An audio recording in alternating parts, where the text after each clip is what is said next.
Bonjour à tous, ça va? Ce matin, ça fait tellement de bien de vous voir sans masque. Tiens.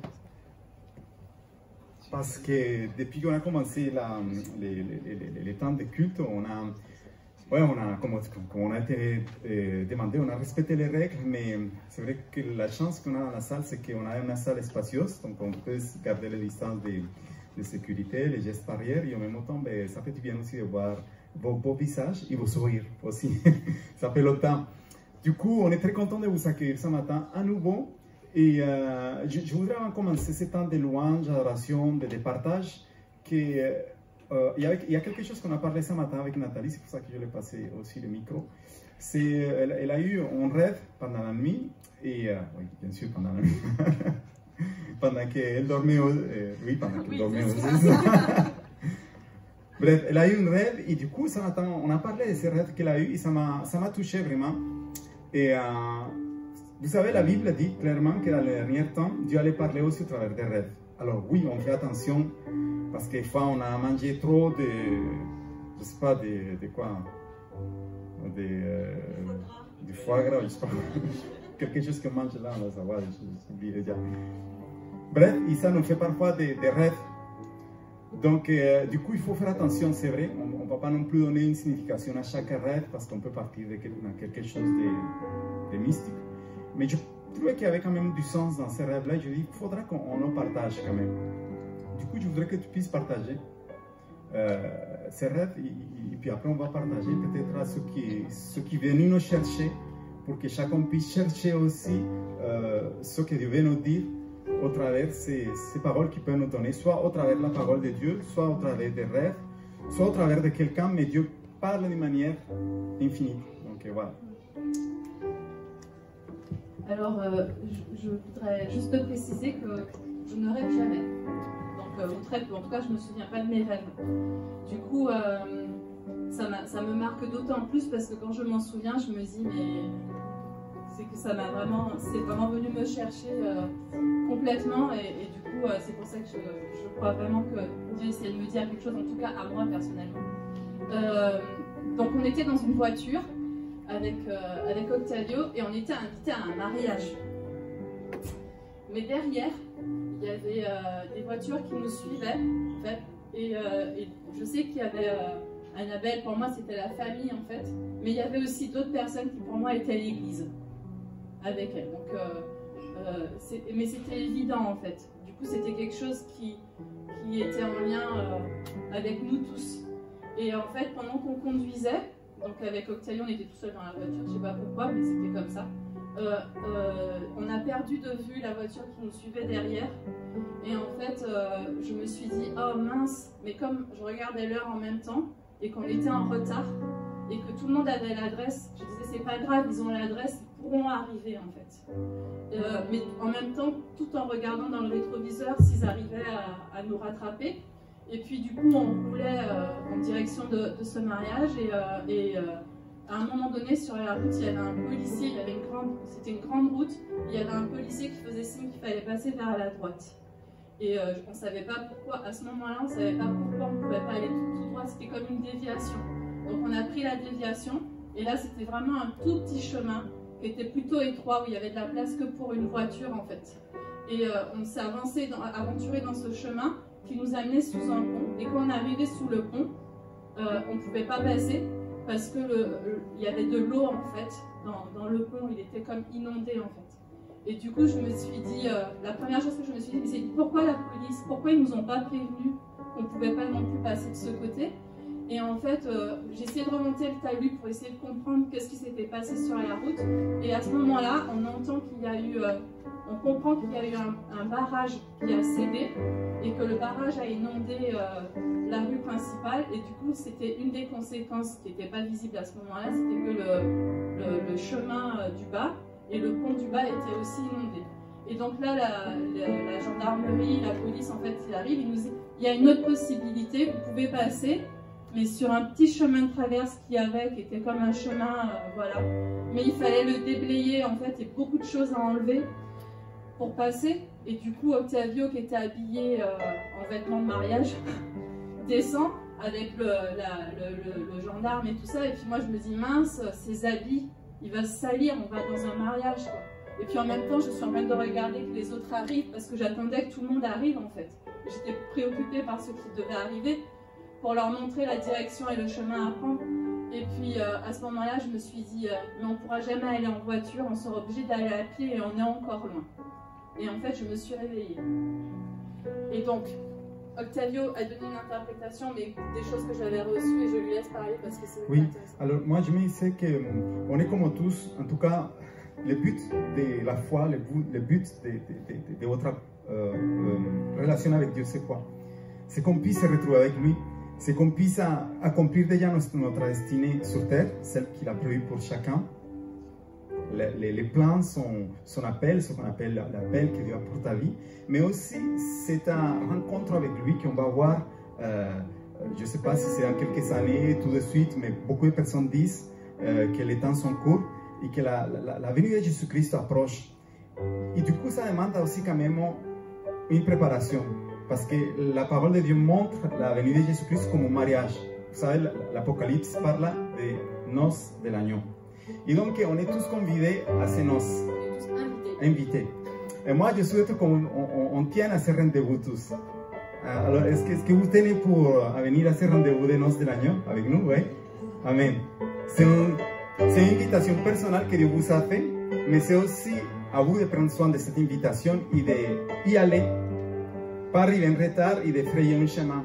Et donc pour moi, ça me parlait dans le fait de me dire, oui, c'est vrai qu'on vit des saisons particulières, pas que dans la Savoie, pas que dans la France, mais partout dans le monde. Est-ce que Dieu n'est pas en train de nous dire, soyez prêts, ou plutôt, est-ce qu'on est prêt? Est-ce que vous êtes prêts à cette rencontre? Est-ce qu'on est prêt aussi à peut-être quitter nos conforts, nos voitures, nos moyens, qu'on pensait que c'était le bon moyen pour aller vers lui, et plutôt le faire de la manière comme il veut nous inviter à venir. Quitter nos conforts. Parfois, notre relation avec Dieu, on la met dans une boîte et on veut vivre notre relation avec Dieu de notre manière, à notre manière, avec nos facilités. Moi, je prenais cette partie que Nathalie disait que j'étais bien habillé, dans le sens de me dire, parfois je cherche un certain confort dans ma relation avec Dieu, mais je laisse de côté parfois les sacrifices qu'il me demande, le temps qu'il demande de m'investir avec lui, parfois les choses qui nous coûtent de les donner à lui, notre temps, notre vie, nos pensées, toutes ces choses. Et là je me disais, Dieu est en train de me dire, quitte ton confort, et si tu veux arriver là au but, c'est pas le bon chemin qui est là, mais parfois il peut nous mettre une route qui paraît difficile de traverser. Mais ne vous inquiétez pas, parce qu'il va nous donner aussi les moyens. Parce qu'il va nous accompagner. C'est la promesse qu'il a dit, je ne vous laisserai pas tout seul. Pour moi, l'eau qui avait dans le rêve me parle du fait qu'on doit se purifier en fait. Et que Dieu veut venir nous nettoyer, nous laver, nous purifier en fait. Donc il y a aussi ce côté de se dire, mais Seigneur, peut-être que ça fait longtemps que tu me demandes d'abandonner certaines choses. Et j'ai peut-être pas réussi à les abandonner, mais aujourd'hui je fais le choix d'abandonner ces choses aussi parce que j'ai besoin de me dépouiller de certaines choses que tu me demandes. Et du coup ça passe par la purification qui est symbolisée souvent par l'eau en fait. Et Dieu vient me purifier, vient me nettoyer, vient enlever ce qui dans ma vie n'est pas conforme à ta parole, etc. Il y a aussi le fait qu'il y avait une grande ligne. Parfois on pense que le chemin le plus direct c'est la grande ligne. Mais avec Dieu, le chemin est étroit, et c'est la Bible qui le dit, elle parle d'un chemin qui est étroit, en fait, et que c'est pas facile. Et le fait que Octavio descende finalement sur le troisième chemin où il fallait déblayer et enlever, c'est aussi notre vie de consécration, la vie où finalement il faut aller chercher Dieu, il faut aller être à ses pieds. Et ça c'est pas la partie qui est visible, c'est juste la partie qui te concerne toi et Dieu quand tu es dans ta chambre, et ça personne ne peut le voir. Là, c'est pas l'église, c'est pas qu'on est là ce matin, c'est juste, je suis tout seul dans ma chambre avec Dieu, et qu'est-ce que je vis avec lui, et c'est ce que lui il sait et ce que moi je sais. Et c'est quand j'enlève et je déblaye en fait. Et c'est aussi le chemin où Dieu nous attend en fait. Et il y a des choses qu'on a besoin d'enlever, mais comment on les enlève? C'est dans l'intimité avec lui, c'est dans la prière avec lui. Et c'est pour ça que pour moi, c'est pas juste un rêve en fait. C'est vraiment un message que Dieu a, en tout cas pour ma vie, c'est moi qui l'ai reçu, mais je pense qu'il pourrait parler aussi à d'autres personnes, de se dire, ouais, c'est Dieu qui a le contrôle, souvent c'est pas comme on pense. Du coup, moi je me suis réveillée, alors c'est personnel parce que c'est ma vie, mais en me disant, écoute Seigneur, il y a acte, on s'est réjoui de voir de tout ce que Dieu a fait et tout. Mais même ça, moi je lui donne en fait parce que, en gros, j'ai envie de dire, je m'en fiche. Mais la seule chose qui m'intéresse, c'est d'être auprès de lui et avec lui. Et j'aime l'église et je vous aime et il n'y a pas de problème par rapport à ça. Et j'aime servir Dieu et j'ai un appel sur ma vie, il n'y a pas de problème. Mais ce que j'aime plus que l'église ou le service à Dieu, plus que acte, c'est Jésus. C'est sa présence. Et c'est sa présence en fait. Et c'est vrai que quand on disait qu'il fallait quelque part entrer dans ce souterrain pour effrayer une route, vous savez, les chemins de la prière, de la vie de consacration, c'est pas facile. Combien, quand vous prenez le temps de prière, là les téléphones sonnent, les messages viennent de WhatsApp, d'Instagram, de machin, les fours commencent à sonner, parce qu'il y a un combat spirituel. La vie de prière, dès que vous décidez, aujourd'hui je vais prier, aujourd'hui je vais chercher la présence de Dieu, alors soyez sûr qu'il y a quelque chose qui va se passer spirituellement. Et donc du coup, ça demande quand même un sacrifice. Alors, on veut ce matin pas être comme des ministères de vous faire peur, des malheurs, mais franchement, je pense qu'on est dans un temps dans lequel Dieu veut s'accueillir l'Église, nos vies, vous et moi, pour qu'on soit dans cet appel qui est vrai avec lui. D'accord? Pendant ce confinement, on s'est habitué au confort. Je clique sur Internet, Dieu est le meilleur orateur, Patrice Martorano, qui prêche super bien, il dit rien. Vraiment, c'est des gens qui nous forment avec des bénédictions énormes. Je clique, j'ai une super équipe de louanges qui va conduire, et donc du coup, je suis dans mon canapé. Et c'est génial qu'on a pu vivre comme ça, ces confinements. Mais il ne faut pas s'habituer à ça. Dieu veut que ce soit toi qui plie les genoux et que ça, la louange sorte de ta bouche. Il n'a pas envie d'entendre une autre personne, mais toi. Dieu veut que tu te mettes devant lui pour entendre sa voix, son enseignement à lui. Bien sûr qu'on a besoin de notre ministère. Mais on est dans une saison dans laquelle il faut chercher que Dieu nous parle de manière personnelle. Il n'y a rien de plus percutant que la voix de Dieu dans nos vies. Donc on vous encourage ce matin. On va commencer par ce chant qui dit, qu'importe mes peurs, et on va dire, je me confie à toi. Ouais, qu'importe les situations, qu'importe les chemins que je suis en train de traverser ou de vivre, je me confie à toi, tu es mon divin créateur, et rien n'est plus grand que toi. Amen. Rien n'est plus grand que lui. Donc, allez, je vous invite à vous mettre vous et on va commencer à proclamer sa puissance, à dire oui, car tu es puissant, je ne manquerai de rien. Tu es ma force et ma vie t'appartient. Amen.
mes voix. Mes yeux sont sur toi, on proclame. Mes yeux sont sur toi, tu garderas mes pas, mes pas. Rien ne te surprend, tu veilles sur mes voix, mes voix. Tu es puissant, je ne manquerai de rien. Tu es ma force et ma vie t'appartient. Je vais proclamer que je suis Christ, les rois, les rois. Il est vivant et son esprit est en moi, en moi. Je vais proclamer. Je vais proclamer que je suis Christ, les rois. Il est vivant et son esprit est en moi, en moi. Oh, oh, oh, oh, oh, oh,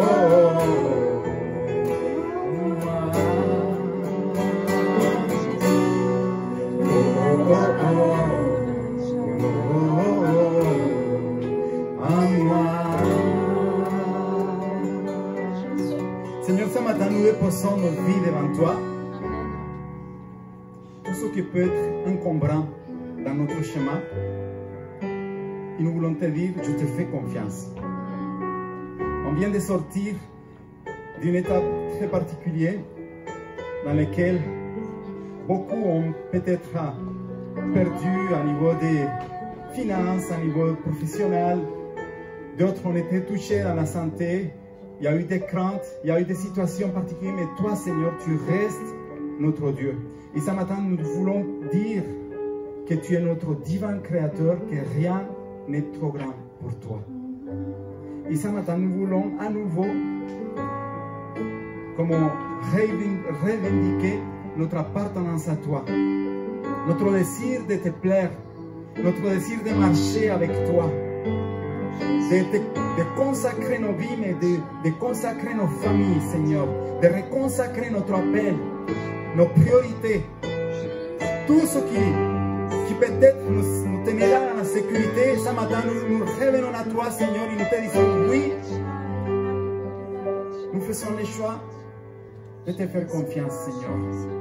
Et notre part à nous, c'est chercher ta présence, Seigneur. Revenir à toi, à la source. Amen. Amen. Seigneur, mes yeux sont sur toi. Tu garderas nos pas, mes pas, Seigneur. Mes pas. Rien ne te surprend. Parce que tu veilles sur nos voies, sur nos vies. Amen. Amen. Amen. Si tu disais juste cette prière à lui ce matin pour t'engager, si tu pouvais le dire, Seigneur, oui. Je reste mes yeux fixés sur toi. Et je sais que tu garderas mes pas. Je sais que rien ne te surprend et que tu veilles sur mes voies, sur ma vie. Voilà notre prière, Seigneur, ce matin. Une prière dans laquelle nous remettons à nouveau nos vies à toi. Amen.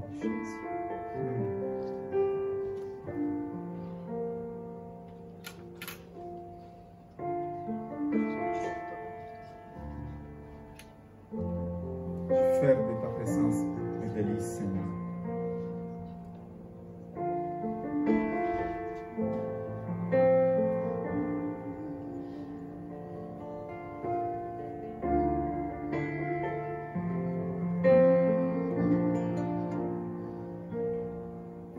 Je veux faire de ta présence mes délices. Je veux faire de ta présence mes délices. Habiter dans ta maison, goûter combien tu es bon. Je veux demeurer dans ta présence, Seigneur. Je veux faire de ta présence. Je veux faire de ta présence mes délices. Je veux faire de ta présence mes délits. Habiter dans ta maison, goûter combien tu es bon. Je veux demeurer dans ta présence, Seigneur.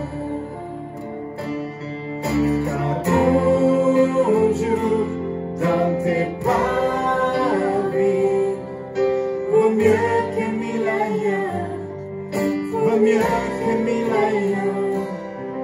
Je soupire et je languis après ta présence, Seigneur. Les bienfaits de ta maison me rassasient. Les bienfaits de ta maison me rassasient. Tu es ce dont j'ai besoin, oui Seigneur. Tu es ma droite, mon soutien. Je veux demeurer dans ta présence. Les bienfaits de ta maison me rassasient. Les bienfaits de ta maison me rassasient. Tu es ce dont j'ai besoin. Tu es ma droite, mon soutien. Je veux demeurer dans ta présence, Seigneur. Quand un jour dans tes paris, vaut mieux que mille ailleurs. Dis à lui, vaut mieux que mille. Oui, je soupire. Et je languis après ta présence, Seigneur. Car un jour, dans tes paris, vaut mieux que mille ailleurs, vaut mieux que mille ailleurs. Je soupire et je languis après ta présence, Seigneur.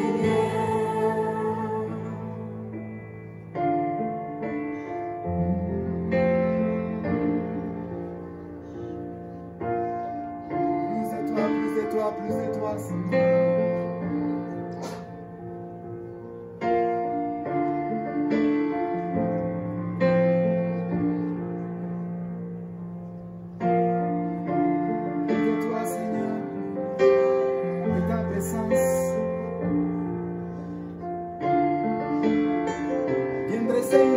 Seigneur, viens dresser une table devant nous pour que nos yeux s'ouvrent. Ce matin, Dieu ouvre tes yeux spirituels pour que tu puisses voir cette table qui se dresse devant toi avec de la nourriture non périssable, celle qui vient de son cœur. Viens boire de son amour, viens boire de sa passion, viens boire de sa foi. Viens prendre, viens te nourrir de sa parole, de son cœur, de son amour, de ce qu'il te dit ce matin. Ta présence, Seigneur.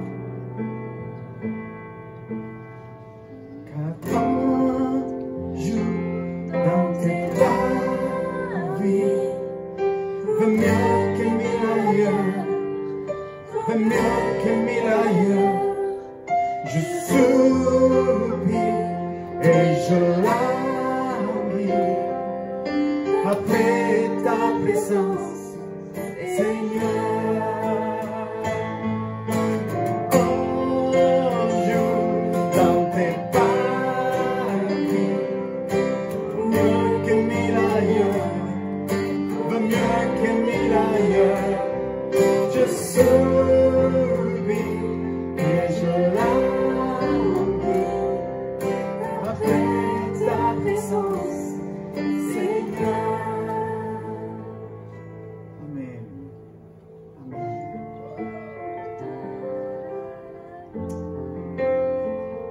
Reçois. Merci pour ta visitation, Seigneur. Merci, Seigneur, pour ta visitation.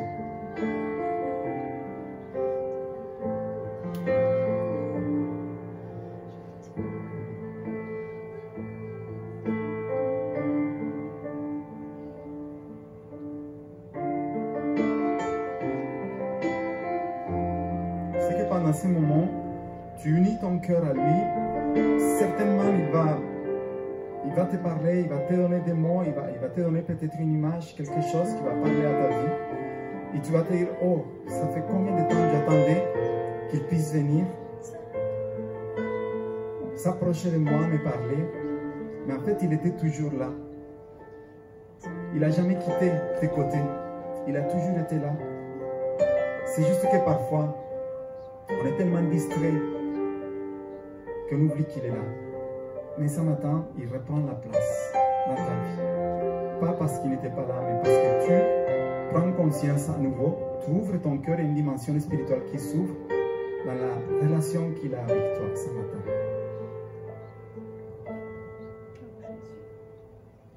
Merci Seigneur. Merci pour ton amour, pour ta grâce infinie, pour ta visitation.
Tu prends nos faiblesses, tu places ton trésor dans des passages. Dans mon cœur, Père, je veux te servir pour que tout soit ta vie en moi. Grâce infinie de notre Dieu.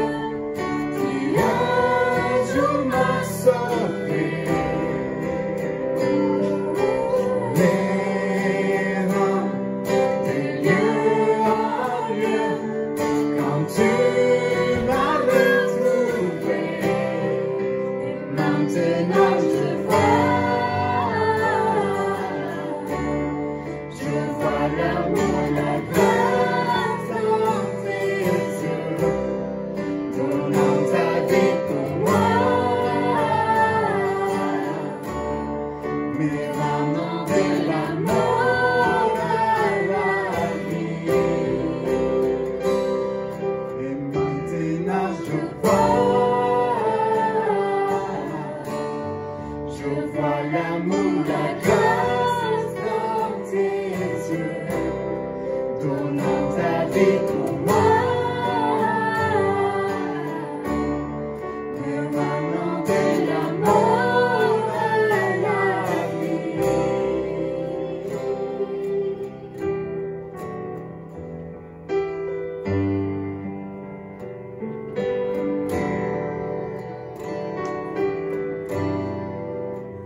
parce que nous pouvons te faire confiance.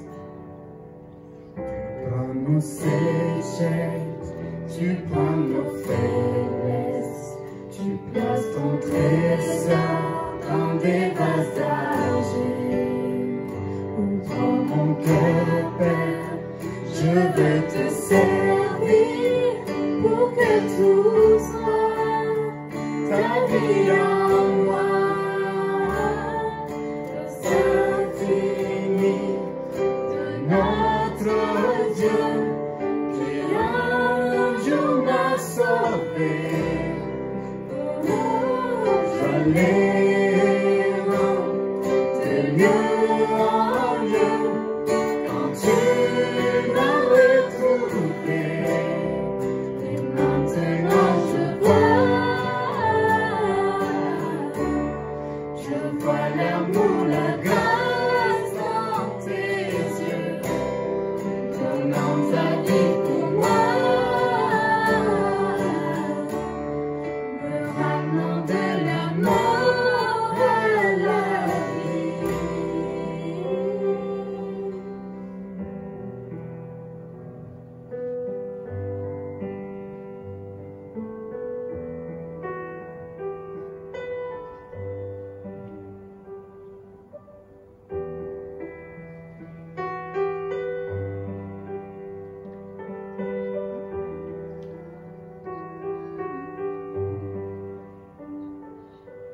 Ce matin, Seigneur, je prends position avec toutes les personnes qui sont là et nous voulons casser toutes ces sons d'échecs répétitifs, tout cycle qui s'est installé dans nos vies, qui nous font retomber dans nos faiblesses, qui font qu'on soit comme dans un carrefour où on tourne en rond. Je prie que tous ces cycles qui se répètent dans nos vies soient maintenant cassés et que tu puisses nous ramener à la bonne issue, Seigneur, à la bonne sortie, sur la bonne voie. Je proclame ça dans chaque vie, Seigneur. Je proclame maintenant que l'argile soit changée en or. Je proclame que tout ce qui nous recentrait dans nos faiblesses, vous savez, l'argile représente dans la Bible notre humanité, les faiblesses. Mais maintenant, je prie, Seigneur, que tout ça soit changé dans tout ce qui est divin, tout ce qui vient du ciel. L'or représente la royauté, tout ce qui est royal dans nos vies. Seigneur, là où je ne vois pas la royauté de toi dans ma vie, je prie que ce matin, tu ouvres les yeux de chacun et qu'on puisse voir ce qui brille dans nos vies, ce que tu as déposé dans nos vies. Et qu'on ne se laisse pas voler au nom de Jésus-Christ. Reçois ça, cette parole. Au nom de Jésus-Christ.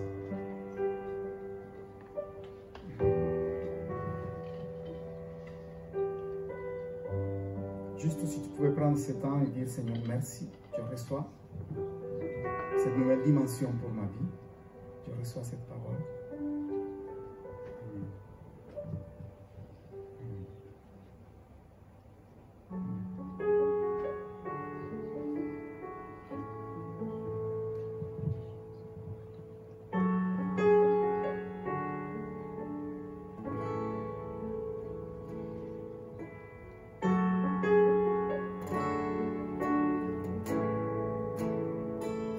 Bien avant tu créas l'univers,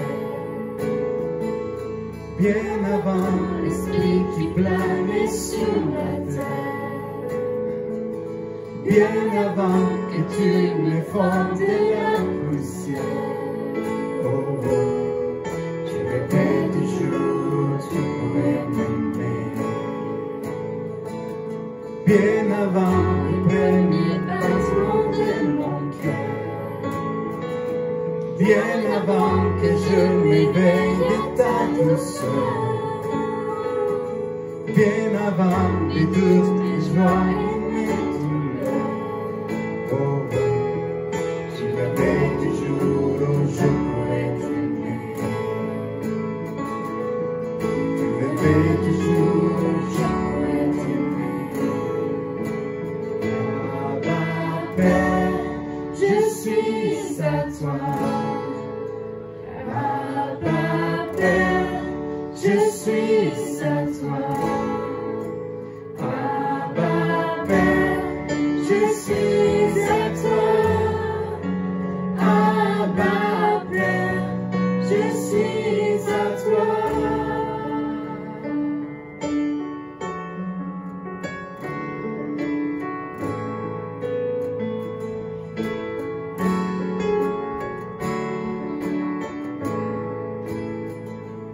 bien avant que Jésus marche sur la terre,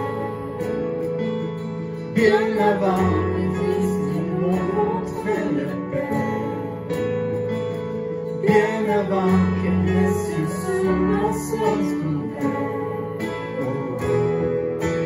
Et toujours tu pourrais m'aimer, bien avant que mon péché brisait ton cœur, bien avant le sang et la sueur, bien avant les coups, les froids et la douleur.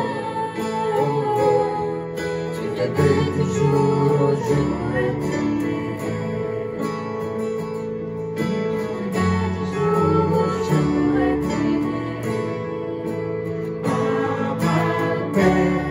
Je suis à toi, Abba Père, je suis à toi, Abba Père, je suis à toi, Abba Père, je suis à toi, Abba Père, je suis émerveillé, c'est si par l'immensité de ton amour pour moi.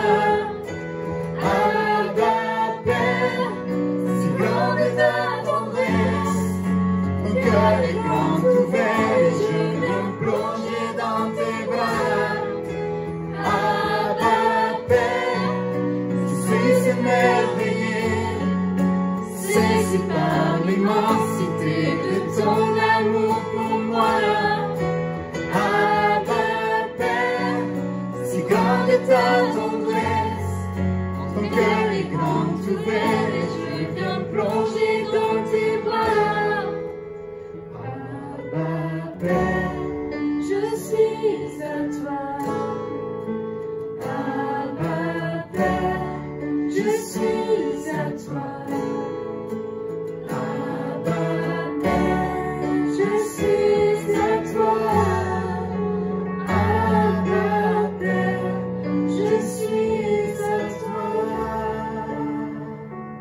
Finissant ces chants, plus qu'un chant en prière, et pour finir ce temps de louange, je t'encourage à prendre juste quelques secondes et renouveler cette appartenance avec Dieu, avec ton Père. Il est dit ce matin, oui, je pense que ce matin il y a quelque chose, un pas nouveau que tu m'invites à donner avec toi. Et je te le dis, oui Seigneur. Vous savez, les mots, on le sait, mais c'est bon de le répéter, le dire. Le mot Abba Père signifie mon papa, tu es mon papa. C'est un mot qui signifie tu es à moi. Et comme un petit enfant, on peut venir devant lui et dire Seigneur, je sais que tu as été toujours là et ce matin. J'accepte comme un enfant sans doute. Et je laisse mes craintes, mes douleurs, tout. Et j'accepte ton amour. Et j'accepte de te laisser guider ma vie. Juste reçois en toute simplicité ça et dis-lui, parle à lui ce matin. Parle à lui. Oui, mon papa. Oui, mon Seigneur, je te dis. Je ne te lâche pas, Seigneur. Je fais le choix de marcher avec toi, Seigneur.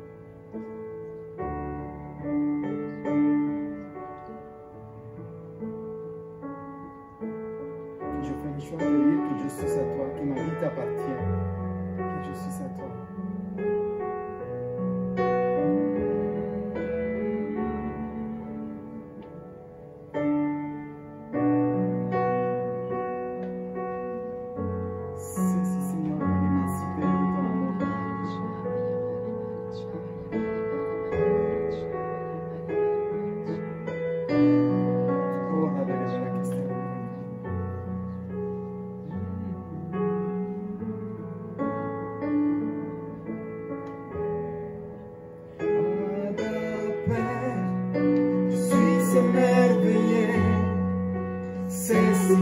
L'immensité de ton amour pour moi, Abba Père, si grande est ta tendresse, ton cœur est grand ouvert, je veux plonger dans tes bras.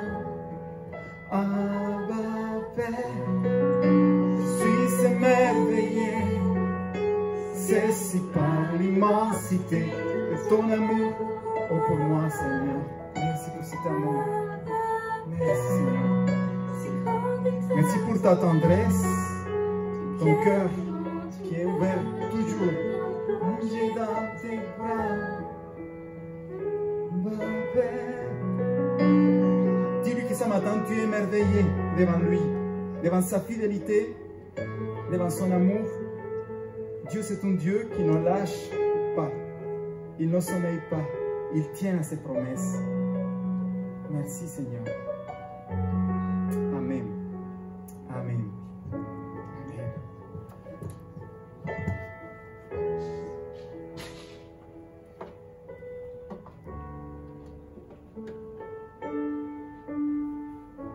Amen.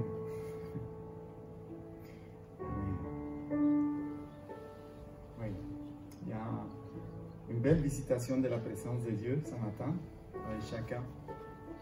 C'est ça qui marque la différence de vivre un temps en église, assemblée, réunion, là où il y a 2 ou 3 réunis. Et moi, je revendique ça. Je dis oui, c'est important, la vie communautaire, la vie de l'église. Vous savez, je vous rappelle qu'il y a une seule onction dans la Bible, qui est nommée dans la Bible, et qu'elle tombe dans ta vie. C'est la seule qui tombe quand tu n'es pas tout seul. C'est-à-dire, il y a beaucoup d'onction qui peut tomber dans ta vie quand tu es chez toi, quand tu pries. Mais onction, c'est la visitation de la présence de Dieu quand il pose quelque chose de nouveau dans ta vie. Et vous savez laquelle c'est? C'est celle du psaume 133. Le psaume 133, il dit « Oh, qu'il est bon et doux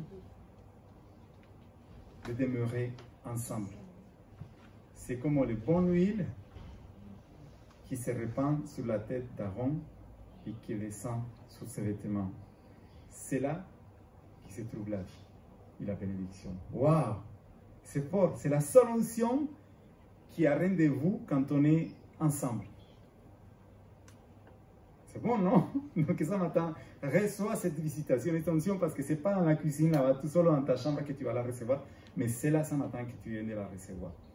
Amen. Et c'est tellement bon de savoir que ce matin, on va s'édifier les uns les autres. On va vivre un temps vraiment génial, un temps dans lequel, Paul, tu peux faire passer la diapo, dans lequel on a appelé ça raconte-nous. Parce qu'on a des choses à se dire, on a des choses à partager, on a tous des parcours différents comme Nathalie vous a partagé ce matin dans les rêves qu'elle a eus. Et des fois, ces situations qu'on traverse, qu'on vit, nous encouragent les uns les autres. Dieu agit de tellement de différentes manières et je me dis qu'il ne faut pas passer à côté de la richesse que chacun peut partager. Il y a un verset dans la Bible aussi que j'aime beaucoup, c'est Ephésiens 3:10. Et la question c'est, vous savez où se trouve l'infinite sagesse de Dieu? L'infinite sagesse de Dieu se trouve, regardez la personne qui est à côté de vous, autour de vous, qui est bien distancée à 1 mètre. Je le répète parce qu'on est enregistré, donc du coup, que les gens sachent qu'on respecte, sauf les familles qui peuvent être ensemble. Mais c'est là qui se trouve l'infinite sagesse de Dieu. Ephésiens chapitre 3, verset 10 dit que c'est dans l'église qui se trouve l'infinite sagesse de Dieu. L'église, c'est toi et moi. Et cette infinite sagesse, elle est donnée pour qu'elle soit connue par les autorités spirituelles. Waouh, ça veut dire que chaque fois que tu ouvres ta bouche, chaque fois que tu témoignes, chaque fois que tu fais quelque chose, c'est l'infinite sagesse de Dieu qui transpire au travers de toi. Est-ce que ce matin, vous voulez entendre au travers de certaines personnes, certains témoignages, l'infinite sagesse de Dieu? Oui? Vous voulez entendre ça? Ok. Donc, on va commencer d'abord par quelqu'un qu'on a rencontré il y a plusieurs années. Je voudrais peut-être dégager ça de là. David, prends-le et amène-le là, s'il te plaît. Il y a plusieurs années qu'on a rencontré une femme rayonnante, remplie de vie, pétillante aussi. Et en fait, ce qui m'a touché, c'est que chaque fois qu'on venait avec Nathalie, les rendre visite, on vivait des chouettes moments, des moments vraiment de complicité. Mais en même temps, je savais qu'elle nous observait parce qu'elle savait qu'on vivait la foi, qu'on était engagé dans le ministère.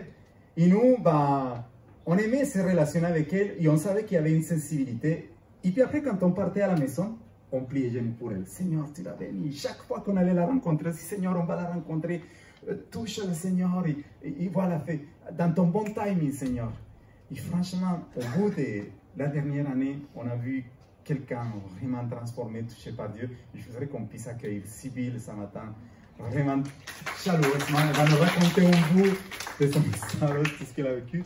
Et donc, du coup, je vais passer cette micro-là. Je suis venue avec mes petites notes parce que comme je ne suis pas du matin, et ben, j'avais peur de le perdre un peu en chemin. Alors déjà, tout d'abord, je voudrais dire bonjour à toute la famille. Donc oui, Nathalie m'a demandé de témoigner sur ma relation avec notre Père. Alors ben, moi, je vais vous parler d'amour. Depuis toute petite, en fait, je crois en l'existence de notre Père et grâce à deux merveilleuses femmes. Alors, si je vous dis aimez-vous les uns les autres comme je vous ai aimé, et bien ça, c'est ma grand-mère d'amour. Elle aimait tout le monde, mais vraiment tout le monde. Hein. Moi, je ne comprenais pas pourquoi, parce que je n'aimais pas tout le monde. Avec elle, on avait vraiment l'impression de vivre dans le monde des bisounours. Et puis ensuite, il y a dans 2 Timothée, prêche la parole, insiste en toute occasion, qu'elle soit favorable ou non, réfute, reprend et encourage. Fait tout cela avec pleine patience et un entier souci d'instruire. Alors ça, c'est ma mounette, ma maman d'amour.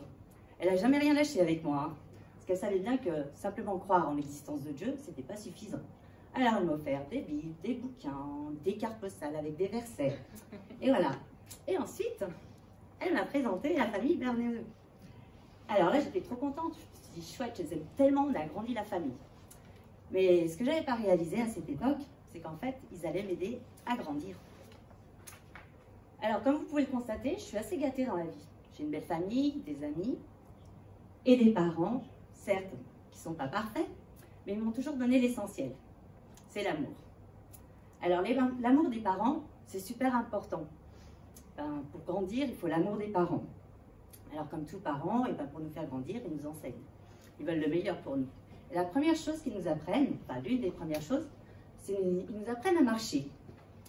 Alors, vous voyez l'image, les parents qui sont derrière, ils tiennent par les 2 petites mains.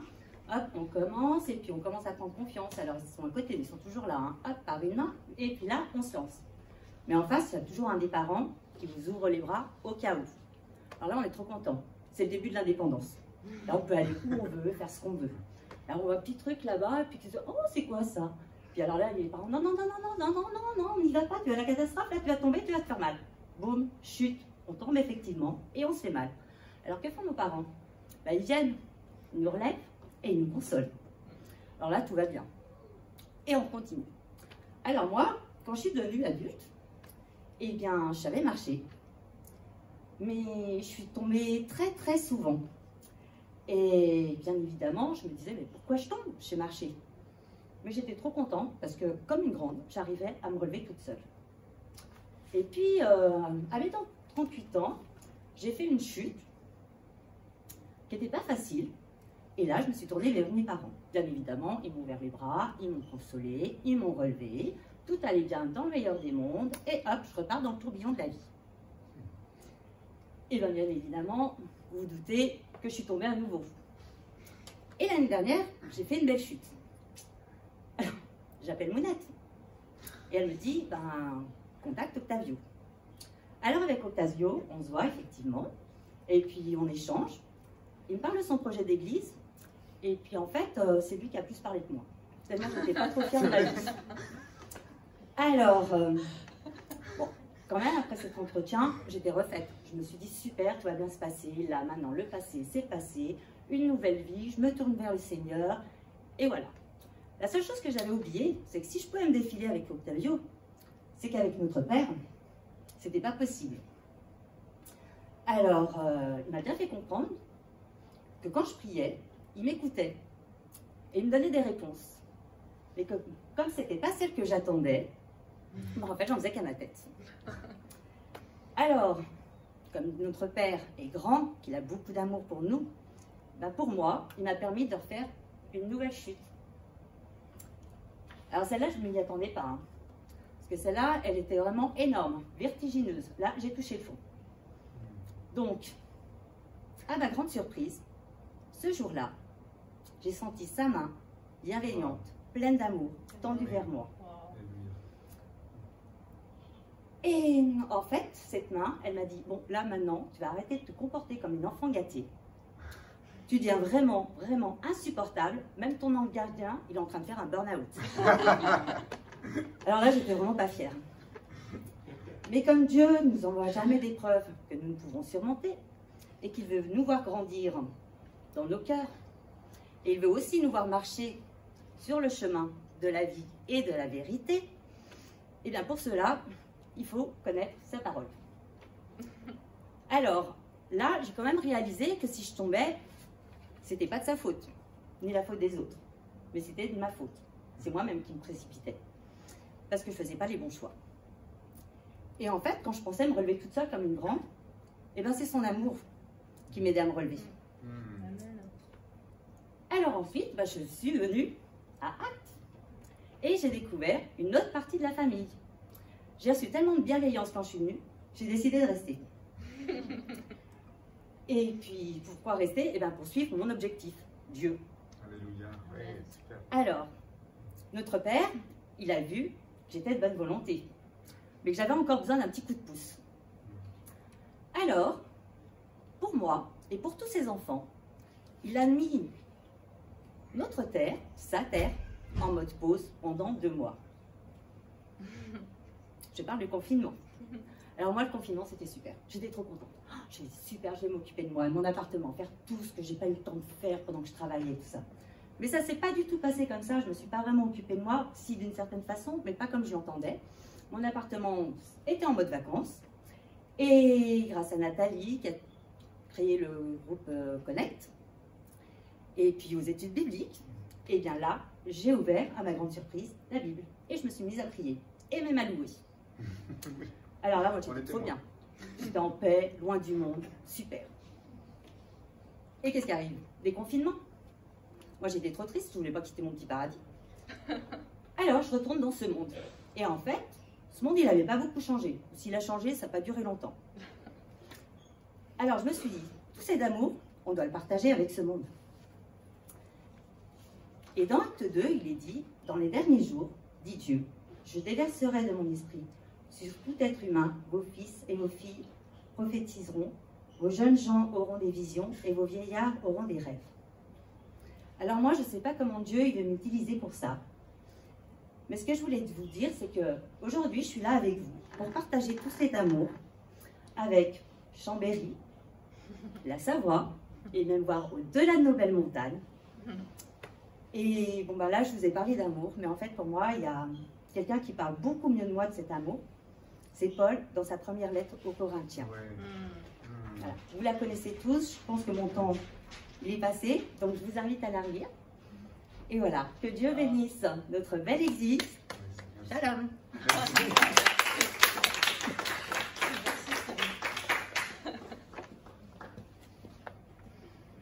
Merci beaucoup. Voilà, merci. C'était... De la fraîcheur. Oui, ça fait du bien de voir comment Dieu agit dans nos vies de manière différente.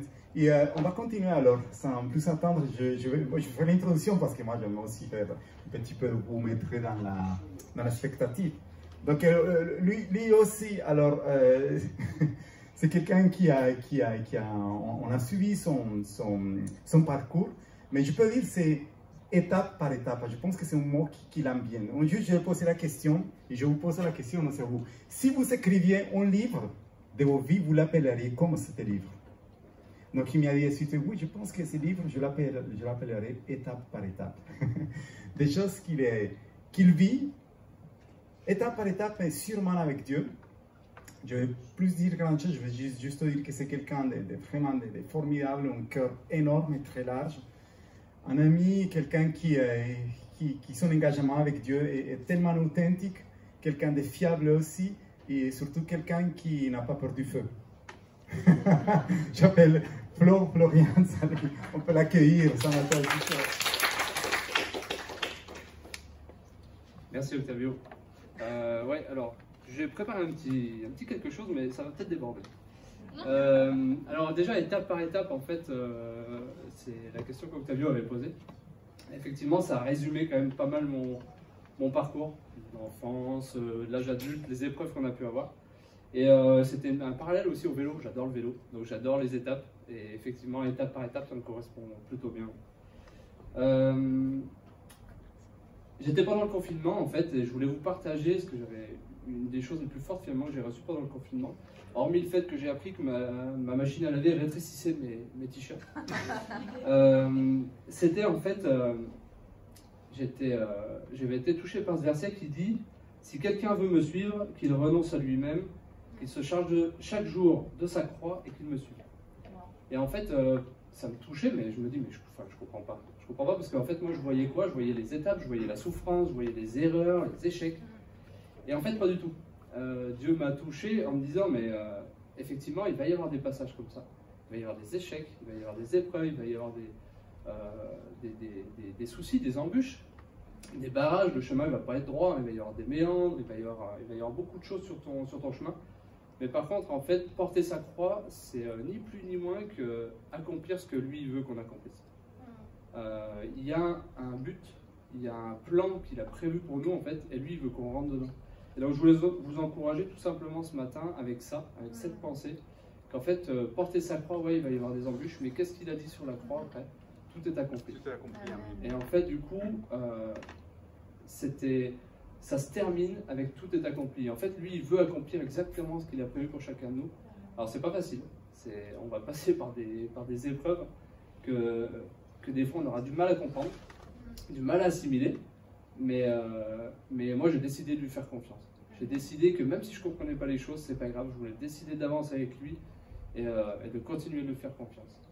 Et puis, il y avait bien avant le confinement, bien avant l'hiver, j'étais chez moi un jour et je priais, je louais et je me suis retrouvé en fait à genoux à pleurer dans mon salon avec ce verset qui dit « Voici mon fils en qui j'ai mis toute mon affection ». Alors ça doit parler à beaucoup, je pense. Moi, je l'avais entendu, je l'avais déjà lu plusieurs fois. Et en fait, ce verset, il est venu me toucher parce que personnellement, je suis le Fils de Dieu et il a mis toute son affection en moi. C'était pas que pour Jésus finalement. Et en fait, c'est pour chacun d'entre nous. Et du coup, moi, j'avais été bouleversé par ça. Moi qui note jamais rien, je note jamais dans un carnet et tout ça, peut-être des faux ou pas. Mais du coup, ce jour-là, j'ai noté la date, j'ai noté ce verset. Parce que c'était vraiment un moment, je pense le moment le plus fort, où là il est venu me toucher vraiment directement, en plein cœur, en plein froid. Donc en fait, du coup, moi je veux rester avec lui et vraiment respecter ce que lui il demande, même si c'est pas facile, même si on a des embûches sur le chemin. Mais j'ai envie de dire c'est pas grave parce que lui il a tout prévu. Et lui il sait exactement ce qui va se passer. Et dernière chose, le fait de ne pas craindre, le fait de ne pas avoir peur, je me suis rendu compte qu'en fait dans la Bible, et j'ai fait des recherches, c'est écrit à 365 reprises.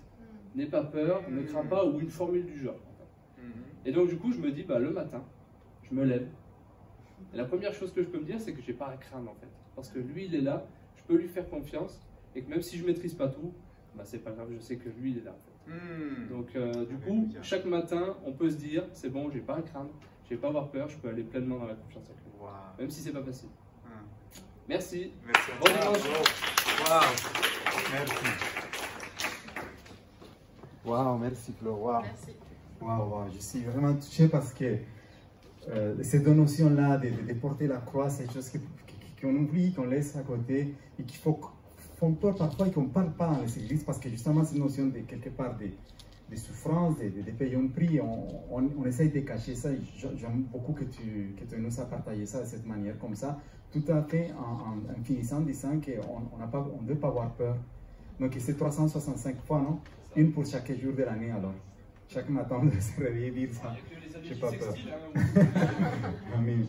Et alors, raconte-nous, le but c'est ça aussi, c'est ça, qu'on puisse nous raconter les choses qui nous encouragent, les défis, tout ce qui est là, pour lequel on traverse. Et on fera ça de temps en temps, non? Je ne sais pas si une fois par mois ou quoi, mais on est en ça.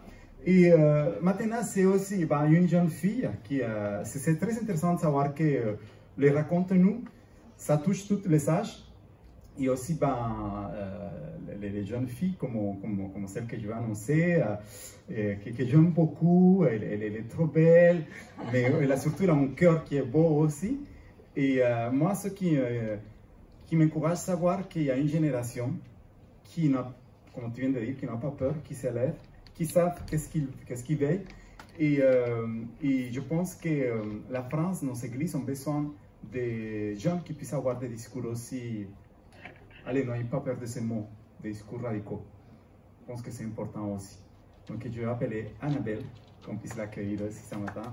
Raconte-nous, Annabelle, ce que Dieu a fait dans ta vie. Avec plaisir. Coucou les copains. Alors, ça marche? Oui. Ok. Donc en fait c'est trop marrant, parce que le rêve de maman et l'interprétation qu'il y a eu avec, et ben ça rejoint un peu ce que je vais dire, le fait d'entrer dans son appel et de bouger, quoi, pas juste être passif, et du coup voilà. Donc il y en a qui ont déjà eu un petit spoil de mon truc, mais voilà.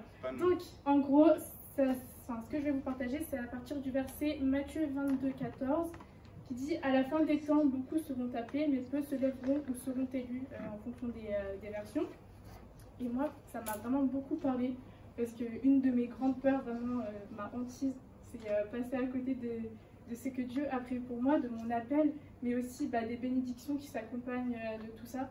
Et du coup, je veux vraiment pas louper tout ça. Et en fait, quand je pensais à ce verset, je repensais à une histoire qui m'est arrivée il y a, je dirais, 3 ans. Donc, je commençais à avoir des rêves, me dire, ouais, putain, je vais implanter des églises, des trucs, des rêves fous, tout ça. Et j'étais à une soirée de jeunes, donc avec de la louange et un petit partage.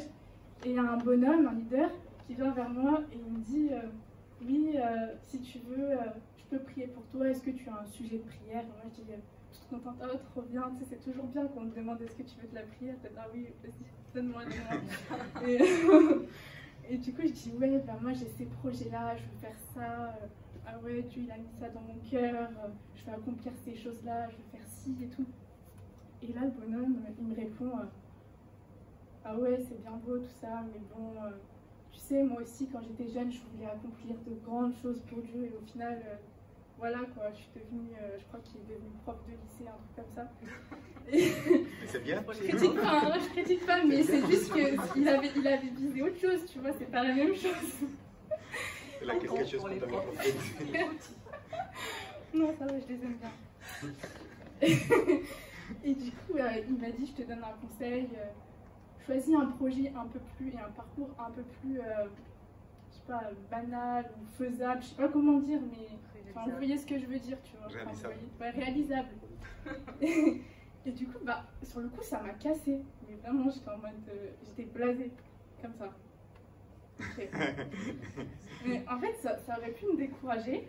Mais en fait, je me suis dit, je vais pas passer à côté de ce rêve parce que j'ai peur de rêver trop grand. On ne devrait pas avoir peur de rêver de grandes choses parce que Dieu, il est grand et il veut qu'on accomplisse de grandes choses. Et on ne doit pas se restreindre comme ça. Et on ne doit pas se limiter à avoir les pieds sur terre. Enfin voilà, il faut être visionnaire. Et du coup, moi franchement, je serais trop frustrée. Et du coup, de louper parce que, si dans, je sais pas, dans 50 ans, je vois ma vie et je vois qu'au final, je suis devenue prof de lycée alors que de base, je rigole. Alors que de base, c'était pas mes projets, je serais trop frustrée, mais vraiment. Bref, voilà. Et puis, en même temps, je me suis dit par rapport à ce verset que si on délaisse ce qu'on a à cœur, et la vie elle continue. Dieu, que ce soit avec ou sans nous, sa gloire elle sera faite et il prendra quelqu'un d'autre et cette personne, elle accomplira ce qui doit être accompli. Et en fait, c'est un pasteur, donc Luc Dumont, qui disait qu'aux États-Unis, il y a certains États où si une terre, un terrain, le propriétaire n'en prend pas soin, il le délaisse ou ouais, il est délabré, enfin, c'est un terrain abandonné, et ben, au bout de 10 ans, une personne peut décider de venir et de réclamer le terrain et de l'acheter. Et le propriétaire, il n'a rien à dire parce que c'est un terrain qu'il a délaissé. Et en fait, il parlait de ça justement pour imager le fait que Dieu, il peut nous confier un appel, un ministère, mais que toi, si tu fais rien, et ben next, ça passe à quelqu'un d'autre. Et du coup, ouais, voilà, faut pas laisser la flemme, la peur, la fuite, la paresse, tout ce que vous voulez, nous faire délaisser notre terrain. C'est bon. Du coup, justement, la paresse, alors moi je suis vraiment quelqu'un de paresseuse et c'est un gros défi pour moi. Et justement, du coup, la paresse peut nous voler notre appel. Donc, il y a Proverbe 24, 30 qui le dit, si quelqu'un l'a, puisque moi j'avais tout sur mon téléphone, et du coup ça filme. 24, 30. Proverbe 24, 30.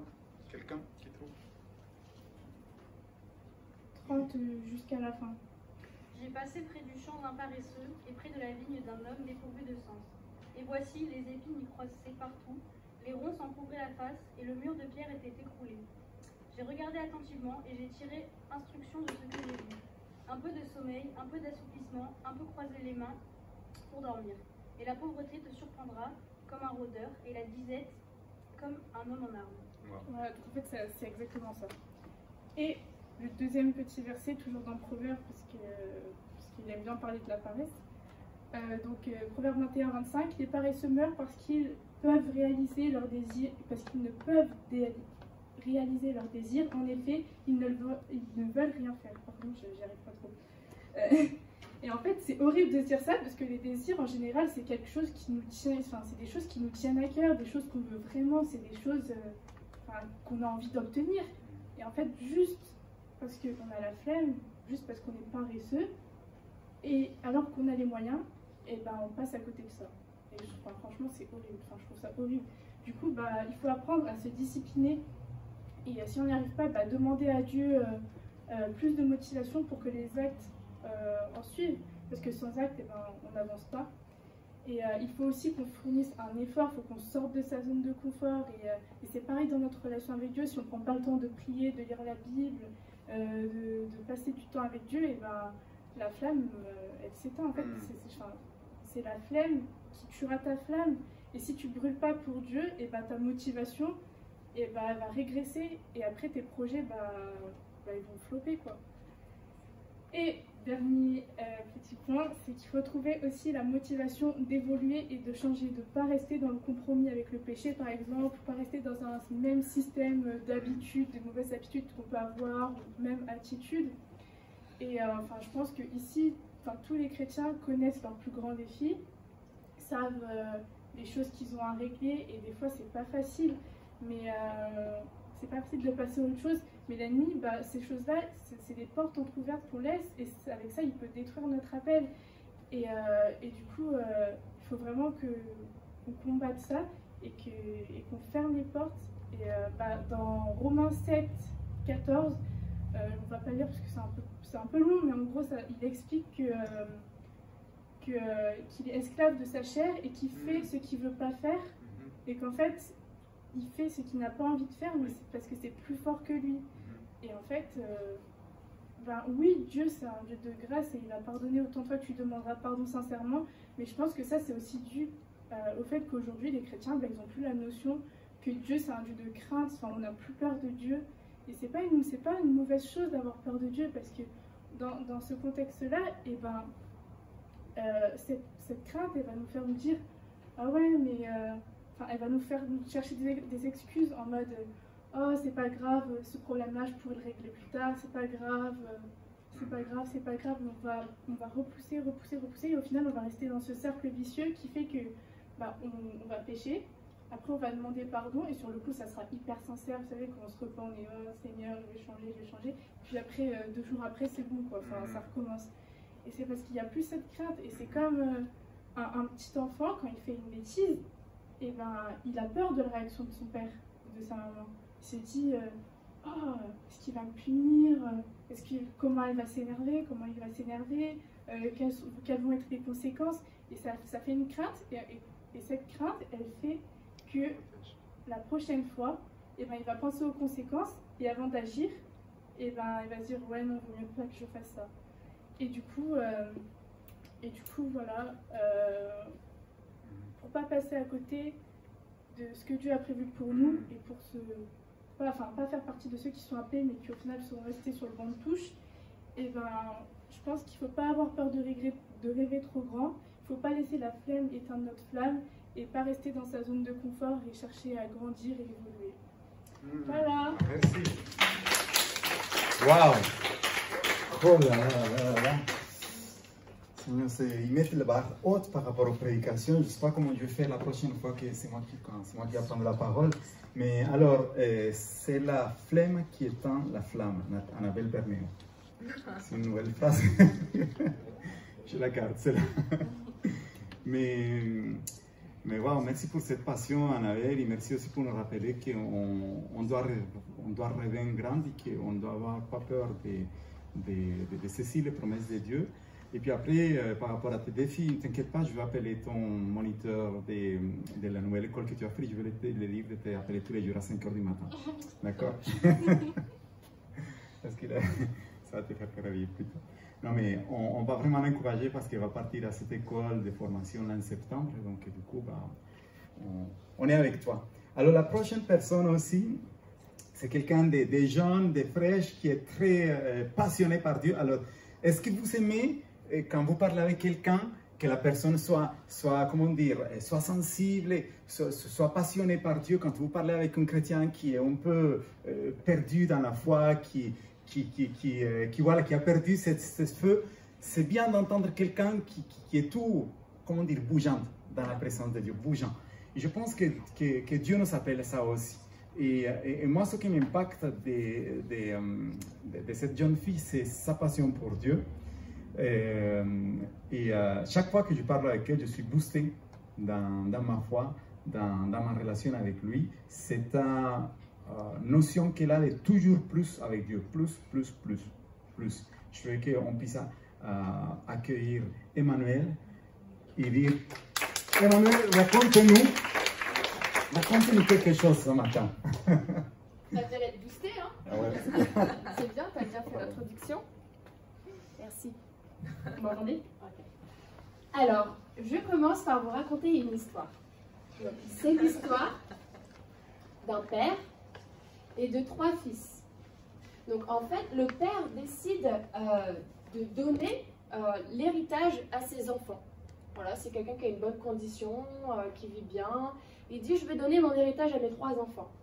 Donc il fait tout le nécessaire, il prend rendez-vous avec le notaire, tout est acté, tout est signé, lui, il n'a plus rien à faire. Et donc voilà, le notaire appelle les 3 fils et pour partager cette nouvelle. Voilà, je vous convoque dans mon bureau pour qu'on puisse ensemble faire les démarches. Et donc, le premier fils se rend chez le notaire. Alors, bonjour, écoutez, moi pour cette histoire d'héritage là, écoutez, je gagne très bien ma vie. Franchement, là, je peux pas accepter parce que j'ai déjà trop. Donc, vraiment, oubliez-moi pour le moment, puis on verra plus tard. Ok, pas de problème, voilà. Vous pouvez refuser l'héritage, pas de souci. Le deuxième fils arrive chez le notaire. Bonjour, écoutez, c'est super, bon, j'ai pas le temps là, donc vous faites tout pour moi, versez ça sur mon compte, pas de problème, ciao, bonne journée, et voilà. Et le troisième fils arrive et lui dit, écoutez, moi je suis ni riche ni pauvre, tout va bien pour moi, voilà, dans mon couple tout va bien, mes enfants sont en bonne santé, mais écoutez, vous savez ce que je vais faire? Je vais prendre l'argent, parce que déjà ça m'appartient, et puis je vais l'épargner. On ne sait jamais ce qui peut arriver.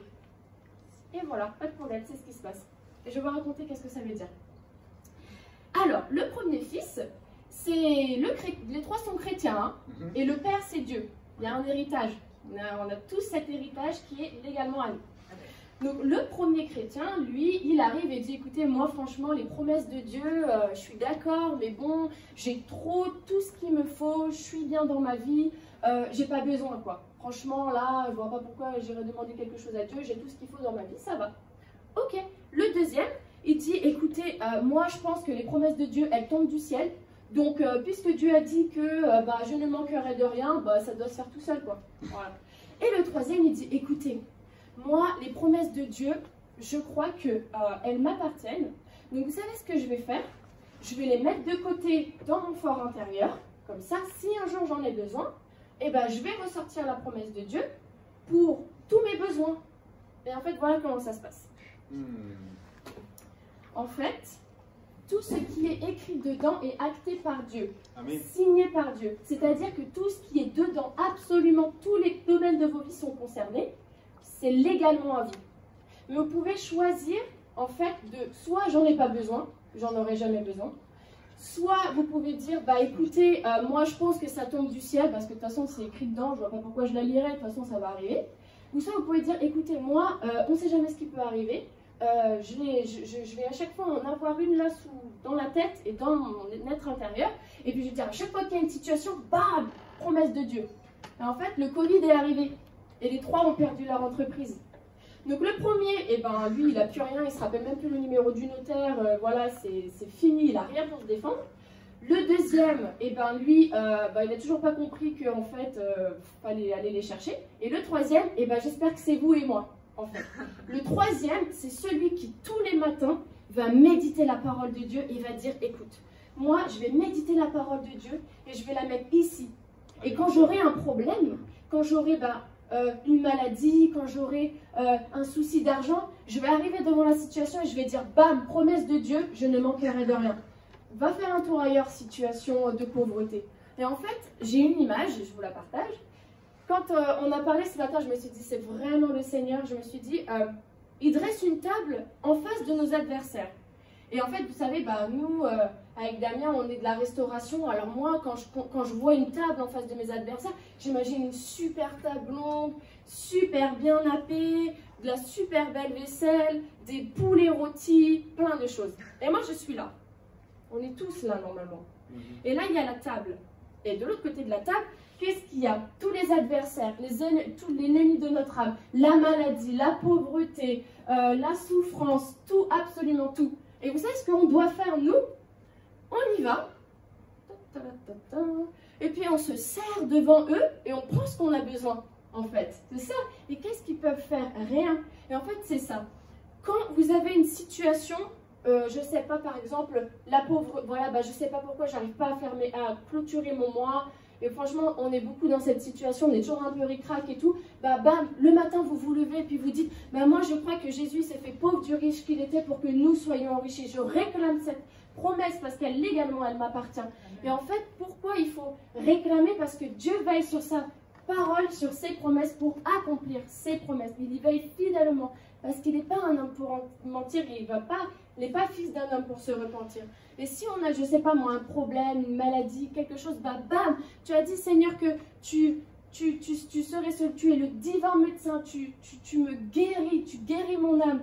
Et toutes ces choses-là, il faut les réclamer, il faut aller les chercher. Il ne faut plus qu'on soit des chrétiens pauvres. Et du coup, moi, ce que je fais, parce qu'on doit raconter notre histoire, ça c'est mon quotidien, ça. Et je vous dis, moi, je regarde avec les jumelles, je me dis, alors, c'est quoi la prochaine situation qui arrive là? Ok, d'accord, ok. Qu'est-ce que je peux trouver dedans? En fait, j'ai un petit secret aussi, c'est que, pour m'aider, j'ai acheté ça s'appelle le guide des promesses de Dieu, 866 répertoriés. Alors là, ça coûte 5 €, le travail est mâché, c'est répertorié. Vous trouvez selon vos besoins, si vous avez besoin de, je sais pas, de finances, comment grandir spirituellement, tout, absolument tout. Et du coup, moi, ça m'aide tout le temps. Et là, je me dis, ok, situation, bam, promesse de Dieu, bam, verset biblique. Et les situations, hop, cassées en deux, elles s'en vont. Et après, moi, je continue ma vie paisiblement, calmement, tranquillement. Et voilà, alors ne vous privez pas, ne soyez pas pauvres spirituellement, vous avez légalement des choses qui vous appartiennent, et saisissez-les et réclamez-les. si, je sais pas, n'importe quoi, réclamez-les. Vous voulez que votre famille soit sauvée, je proclame, moi et ma famille, nous serons sauvés. Vous voulez que votre maison serve l'Éternel, je proclame que moi et ma maison, nous servirons l'Éternel. Nous allons inviter des gens, prendre un café, nous allons témoigner de toi, etc., etc. Et là, on pourra être fort, et là, on pourra se servir à la table. Et voilà, ne vous privez pas, ne vous privez pas. Ok? Amen. Et voilà. Super. Waouh, merci. Ah là là, vous êtes boostés? Hein? Amen. Waouh, oui. Faut pas lâcher les promesses de Dieu. Cette image, je vais la garder dans ma tête, l'image de la belle table, puisqu'ils savent de quoi ils parlent tous les deux. Et surtout, je vais retenir les poulets rôtis. J'aime bien ça. Mais c'est vrai qu'il y a tellement de belles choses pour nos vies, on se prive. Et la parole de Dieu, c'est ça, c'est des promesses qui sont là.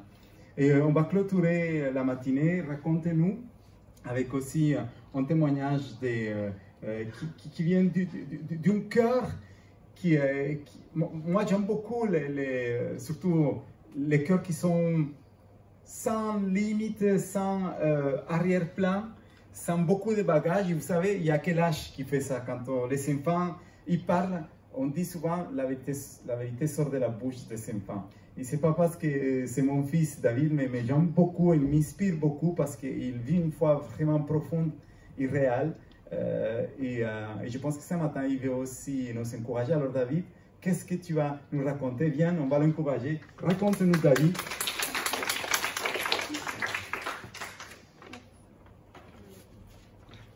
Je vais descendre un peu là. Bonjour. Alors aujourd'hui, déjà je m'appelle David, comme mon papa il m'a dit, et j'ai 11 ans, donc je suis un enfant. Et je vais vous parler des enfants. J'en suis un, ça tombe bien, je peux bien en parler. Alors, je vais vous parler que les enfants, eux aussi, ils ont leur place, et Dieu, il cherche tout le monde, les adultes comme les enfants. Et je pense que c'est important de laisser la place aux enfants. Donc il y a déjà un verset que j'ai envie de partager. Matthieu 19, 14, Jésus dit, donc c'est Jésus, pas n'importe qui, c'est Jésus, dit, laissez les enfants, ne les empêchez pas de venir à moi, car le royaume des cieux est pour ceux qui leur ressemblent. Alors là, c'est une preuve que les enfants, faut leur laisser de la place. Et je me plains pas, mais je ne veux pas dire laissez-moi de la place, mais c'est une preuve. Et il y a aussi plein d'autres personnes dans la Bible. Par exemple, Samuel, qui, quand il était petit, Jésus l'a appelé pendant la nuit. Ou David, il était en train de garder les moutons. Et Samuel, il est arrivé, il a demandé au père de présenter ses fils. Et il n'avait pas présenté David parce qu'il se disait « Ah, mais il est trop petit, ça ne peut pas être lui qui va devenir roi. » Ou même Daniel, qui était adolescent. Et il était normalement obligé de s'agenouiller devant la statue qui avait été bâtie. Et il a décidé que non, parce que il voulait servir son Dieu. Amen. Mais ça, c'est pas les enfants, peut-être qu'ils ont envie de choisir. Nous, peut-être qu'on a envie de servir Dieu. Sauf que c'est pas c'est aussi grâce aux parents qu'on connaît Dieu. Et du coup, il y a un verset, donc Proverbe 22, verset 6. « Instruis l'enfant selon la voie qu'il doit suivre. Et quand il sera grand, il ne s'en détournera pas. » Donc si dès que tu es tout petit, ton papa ou ta maman, ou les deux, te parlent de Dieu, et tu grandiras avec ça et tu pourras le partager à tout le monde pour que le royaume de Dieu il se remplisse. Et il y a beaucoup de place pour tout le monde et il faut que même les enfants viennent et que les adultes et que les personnes plus âgées puissent rentrer dans sa destinée. Et ça, c'est grâce à Dieu et aussi aux parents qui puissent aider leurs enfants à grandir spirituellement. Donc voilà.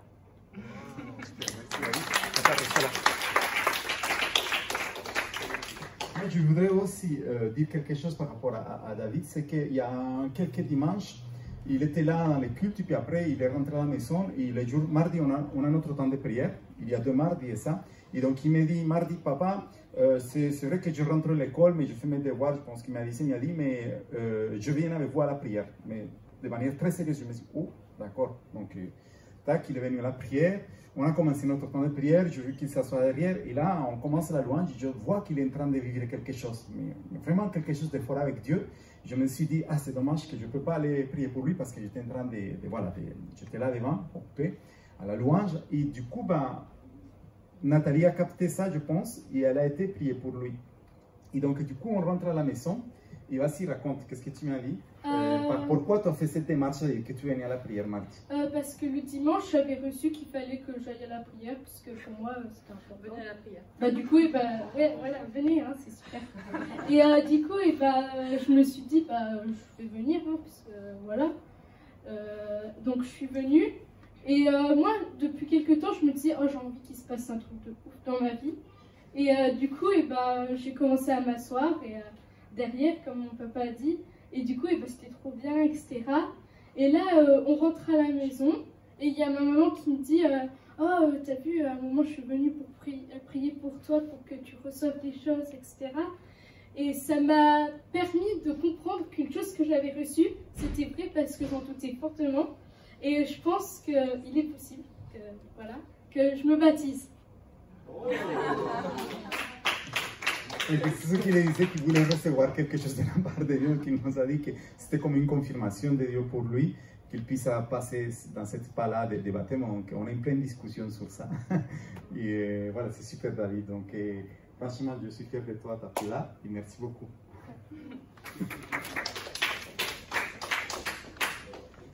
C'est vraiment bénissant, c'est excellent qu'on puisse vivre aussi l'Église dans toutes ses dimensions. Je commençais en vous disant qu'en Ephésiens 3:10 dit que la multiforme, l'infinie sagesse de Dieu se trouve dans l'Église.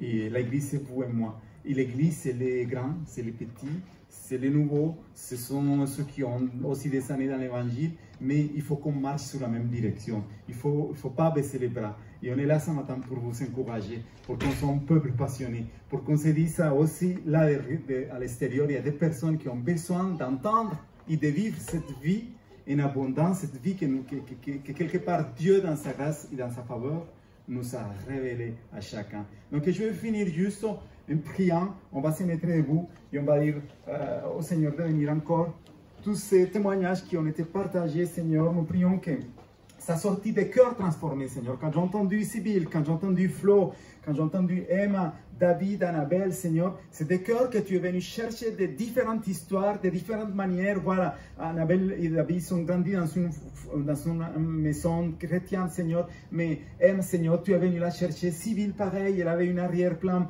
peut-être aussi dans la religion. Flo de manière différente, mais toi, tu es là et tu nous appelles et tu nous construis de manière différente. Mais c'est tellement bon de savoir que la première chose qu'on peut souligner, c'est que tu nous aimes. Que tu nous aimes tel que nous sommes et que tu accomplis, que tu veux accomplir une destinée pour chacun, Seigneur. Grand et petit, Seigneur. Et je te remercie pour que ce matin, tu éveilles à nouveau quelque chose dans nos vies, Seigneur. C'est ta relation avec toi. Qu'on parte avec un trésor, Seigneur, comme on chantait tout à l'heure, tu as placé des trésors dans des vases d'argile, Seigneur. Nous sommes, Seigneur, ces vases d'argile que tu vas changer pour ta gloire. Nous prions que ce témoignage, ces encouragements, chaque verset, chaque parole qui a été donnée, soit, Seigneur, puissant dans nos vies cette semaine. Que cette semaine, on puisse vivre, comme David l'a souhaité, des trucs de fou qu'il a dit ça. Je prie que chacun puisse vivre aussi des expériences qui nous surprennent, Seigneur. Merci pour la vie d'Église. Merci pour chaque famille. Nous prions que chaque famille soit gardée. Que ta main de protection soit sur chaque foyer, sur chaque enfant, sur chaque conjoint, sur chaque parent, chaque personne de la famille. Nous l'appelons à toi ce matin et nous prions que, comme ceux qui ont témoigné, ils soient aussi à leur tour touchés, Seigneur. Nous prions ta grâce sur leur vie, Seigneur, au nom de Jésus-Christ. Amen. Et Amen. Je voulais juste vous dire aussi, il y a vraiment, on est touché parce qu'il y a une faveur de Dieu, il y a une église qui a pris à cœur de nous prendre sur, quelque part, de nous soutenir. Et c'est l'église de Boiron, de la Cité de Lumière, qui, les 2 derniers mois, a décidé de verser 150 € pour l'église Acte. Et on n'avait rien demandé, on a vu que ça tombait sur notre compte et on s'est dit, waouh, Seigneur, comment tu mets dans le cœur de cette église qui viennent nous bénir, se mobiliser. Et donc, du coup, merci aussi pour les personnes qui ont continué à miser sur l'église, même pendant le confinement. Et ben voilà, on a la petite boîte là sur la gauche pour que si vous voulez participer, vous puissiez participer. Et Seigneur, je bénis aussi les finances de chaque famille. S'il y a eu des foyers qui ont été touchés par rapport à ce temps de confinement, comme Emma l'a vu, je sais qu'il y a des promesses dans ta parole, Seigneur. Il y a des promesses pour que la bénédiction qui vient du ciel, celle, Seigneur, qui vient sans aucune mesure, soit il tombe maintenant sur chaque maison et que tu touches aussi les personnes qui sont peut-être dans la maladie pour que la guérison vienne toucher chaque personne au nom de Jésus-Christ. Au nom de Jésus-Christ. Amen. Et Amen. Et je lève ma Bible avec beaucoup de fierté parce que c'est mon dernier cadeau que j'ai eu, cette belle Bible d'études. Donc voilà. Bon dimanche, bonne semaine.